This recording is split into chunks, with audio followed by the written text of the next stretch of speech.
Global Afrique Live. Restez informés en temps réel avec Global Afrique Live, une source d'information directe et objective. Souscrivez à Global Afrique Live en activant la cloche, abonnez-vous et montrez votre soutien en cliquant sur j'aime. Global Afrique Live.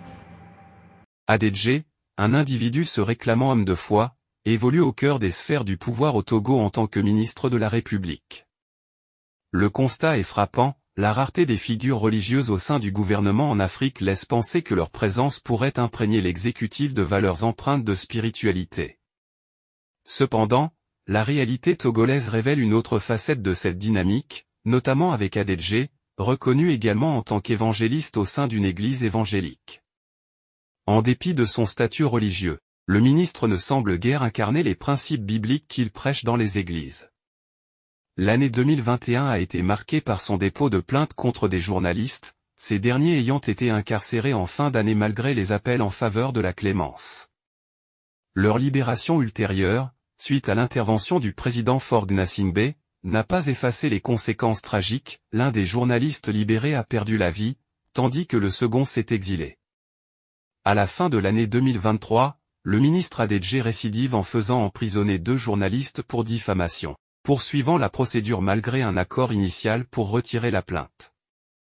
Cette attitude, qualifiée de malhonnête, plonge son parti dans une crise de confiance, sapant ainsi l'image d'un homme de Dieu engagé dans des pratiques éloignées de ses prédications. Dans une vidéo devenue virale sur les réseaux sociaux, on observe l'évangéliste Adedje prêcher le pardon comme principe essentiel de la vie chrétienne. Cependant, ses actions concrètes semblent contredire ces principes face aux épreuves. Les journalistes Loïc Lawson Avla et Anani Sossou demeurent emprisonnés malgré les nombreux appels à leur libération.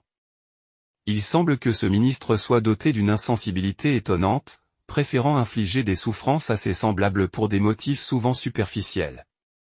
Son comportement non seulement contredit les enseignements qu'il dispense, mais il décourage également d'autres hommes de foi qui envisagent de s'impliquer en politique. La population pourrait tirer la conclusion que si l'unique représentant des hommes de Dieu au gouvernement ne met pas en pratique ses propres préceptes, il est inutile de les considérer lors des prochaines élections.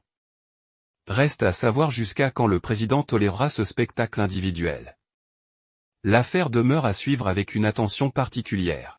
Global Afrique Live, l'info en continu et sans langue de bois. Abonnez-vous et cliquez sur la cloche de notification pour ne rien rater.